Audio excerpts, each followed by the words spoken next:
All right, test, 1, 2, 3. Okay, so I've been wanting to film this video for a second now, but I've been putting it off. It's Sunday. I'm kind of tired, don't really want to leave my room and vlog, so this is perfect. So the reason I'm making this video is this past week, I was really unmotivated, and I don't know if it was the weather or maybe it was just one of those weeks, but the one thing I did notice was that I was on TikTok more. So I'm not actually on TikTok that much. This week, I was on TikTok an average of 38 minutes a day, and even though that's not too bad, last week I wasn't on TikTok at all. And so this week I was on TikTok a lot more. This is a conversation that I've been wanting to have for a long time now. And it's because I genuinely believe that TikTok does a lot of damage to the people who use the app. I think that people who use TikTok are more likely to be unsuccessful, unhappy. And you might just be like, yo, Elliot, calm down. It's just like an app. It's just for fun. Well, I do think it's a really serious issue. And we're going to unpack all of it in this video. So if you use TikTok at all, this might be a good video for you. So the first thing I want to talk about is instant gratification.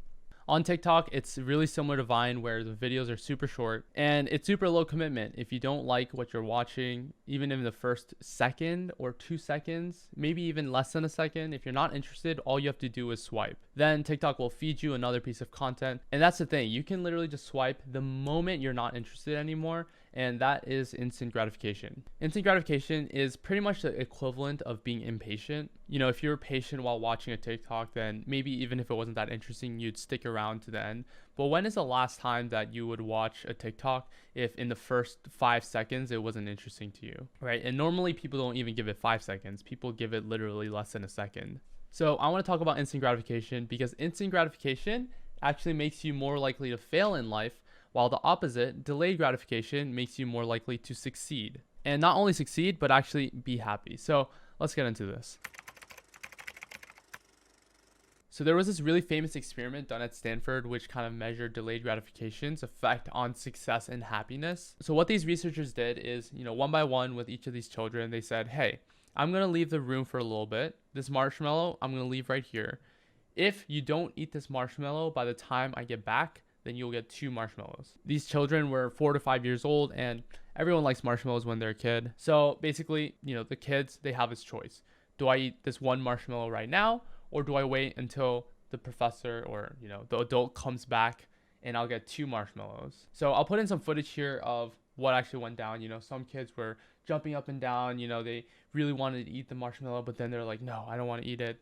And, some of them just ended up eating the marshmallow. And then a few of them actually waited and then they ended up getting 2 marshmallows when the researcher came back to the room. So yeah, this was called the Marshmallow Experiment. But what's really, really interesting is that they tracked these children from the Marshmallow Experiment for a really long time throughout their lifetimes. I have some of the findings from the study pulled up here. And basically what they found was that the children who were able to delay gratification and wait for the researcher to come back for that second marshmallow, they ended up having higher SAT scores, lower levels of substance abuse, better responses to stress, better social skills.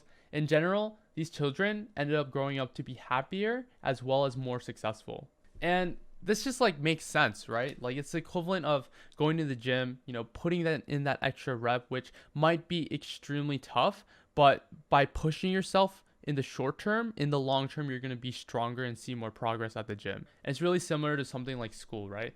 Studying for a test or doing your homework, it's not fun, but the students who are able to go through the pain of being disciplined and studying and doing their homework, they're going to end up getting better grades. Being successful really just comes down to being disciplined enough to do what you need to do, even if it's not fun in comparison to the other things you could be doing, like scrolling through TikTok, in order to achieve that long-term result that you want.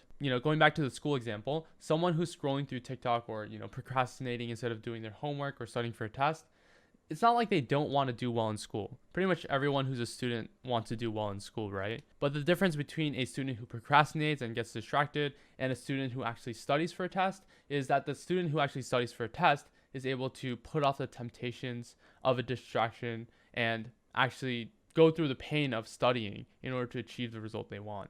So going back to TikTok, after you spend a lot of time just scrolling through TikTok and then you sit down and try to do work, it's nearly impossible to focus because you've just conditioned your brain for 30 minutes, an hour, or however long you spend on the app. You've spent that time conditioning your brain to want things immediately. And studying is not going to immediately make you happy. But, the reason we study for a test or, go through the pain of discipline doing things that we need to do, even though we might not want to do them immediately, is because of delayed gratification. There's that reward at the end of the rainbow, which is the good grade or whatever it is that you're working on. You're doing it for a reason. But after indulging in immediate gratification, you lose sight of that end result and why you're actually doing things, because you seek that instant gratification instead.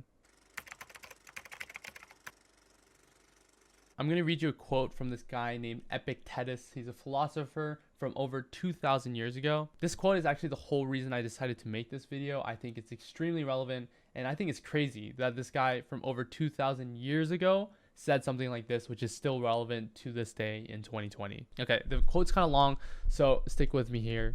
Don't get bored. I know you guys have short attention spans because of TikTok, but just listen to this quote. It's absolutely insane. Most of what passes for legitimate entertainment is inferior or foolish and only caters to or exploits people's weaknesses. Avoid being one of the mob who indulges in such pastimes. Your life is too short and you have important things to do. Be discriminating about what images and ideas you permit into your mind. If you yourself don't choose what thoughts and images you expose yourself to, someone else will, and their motives may not be the highest. It is the easiest thing in the world to slide imperceptibly into vulgarity, but there's no need for that to happen if you determine not to waste your time and attention on mindless pap. I think this quote is absolutely insane. So in the middle it says here, if you yourself don't choose what thoughts and images you expose yourself to, someone else will, and their motives may not be the highest. This is the definition of TikTok, right? Any other platform, you have Netflix, YouTube, whatever. You select the film or you select the video that you want to watch. On TikTok, they feed it to you. The algorithm just shows you on your For You page, right? And you're not choosing what to watch. They show it to you. And TikTok is a company. It's a business, right? They want to make money. And how do they make money? The more time you spend on the app, the more money they make. And so their only goal is to get you to stay on the app. They don't care about your happiness. They don't care about your mental health. They don't care about your well-being. They just want to make money. And so I think it's absolutely insane that we let someone else decide what content, images, videos, and visual elements get exposed to us. They don't care about us. Like, the app TikTok does not fucking care about you, okay? I'm sorry to tell you.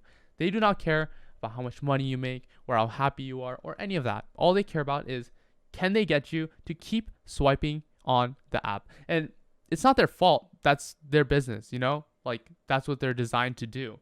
But we as consumers need to be aware of that, because then we can hope to understand that maybe they don't have our best interests in mind in terms of, long-term interests.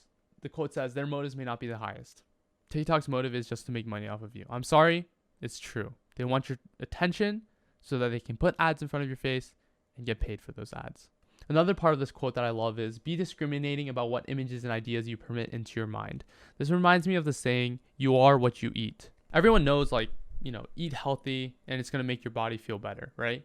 But sometimes we forget that what we put into our mind is just as important. We have to be selective about what we consume, because what we consume shapes and defines who we are. And I mean that in terms of, consuming food, but also consuming content. The ideas and thoughts and the elements online that we expose ourselves to, that is what we consume on a daily basis. That's our food for thought, right? And that shapes our mind, just like what you eat would shape your body. TikTok having a monopoly and full control over what you consume content-wise is like the equivalent of McDonald's saying that you have to eat a Big Mac for every single meal. They don't have your well-being in mind or any of that. The takeaway here is that TikTok does not care about your well-being or your happiness or your mental health. They just care about keeping you on the app so that they can make more money. And it's a business. Like, it makes sense. Their goal is to make money, and they have investors, and I get it, okay? But just know that they don't care about you. And I feel like when you understand that, then you start to realize, they have control over what you consume. The third part of this quote, it is the easiest thing in the world to slide imperceptibly into vulgarity. Do you know how easy it is to just spend hours mindlessly scrolling on TikTok? It's so easy. Why? Because, again, the app is designed to keep you on the app. Okay, so we're fucked, right? There's nothing we can do. TikTok has full control over us, and we're just going to destroy our attention spans and our mental health, and we're going to be unhappy and unsuccessful. I mean, maybe. Honestly, maybe. But at least if you're watching this video, then you're one step closer to understanding, the price that you're paying for entertainment on TikTok. In this video, I'm not even talking about the dangers of social media in general, like Instagram, YouTube, Twitter, whatever. I'm just focusing on TikTok. And that's just because I feel like a lot of people in our generation are on TikTok. And yeah, TikTok is especially addictive, and a lot of content on TikTok is strictly visual. And it's like something I like to call non-content, where there's not actual substance or story, but it's pleasing to look at. And so we watch it, but we don't actually gain anything out of it. Compared to something like a movie, a movie usually has a message or a story and some kind of character development, these types of complex underlying themes. But, none of that really exists on TikTok. Now, there are exceptions, and there's a lot of creative people on TikTok, a lot of talented people. And I actually think it's super cool how TikTok has lowered the barrier to entry into content creation. I think that it's awesome that a lot of people are getting into it. But as a consumer, as someone who consumes content on the app, it's a little concerning to know and understand the effect that that app might have on me. And so what do we actually do, right? Do you just uninstall the app? Props to you if you can do that. But for me, it's kind of difficult. So, I wanted to at least give one piece of advice or tip that you could use to watch your consumption on TikTok. So the first thing is just check out your watch time. Maybe you don't actually understand how much time you're actually spending on the app. So track that and see, how many hours or minutes or however long you might spend on the app. Actually take note of that because it might surprise you. And then the next thing is I actually have been using black and white mode. So yeah, I would press the power button 3 times and my screen would go black. And so you can just Google it, look up like black and white accessibility shortcut. It should be in your settings. But this helps me a lot because TikTok, like I said, is a largely visual platform. And so when I'm scrolling through TikTok, and this helps even with like Instagram, like as soon as I notice I'm scrolling a lot through TikTok and I can't get myself to swipe out of it, I use that accessibility shortcut to make my screen go black and white.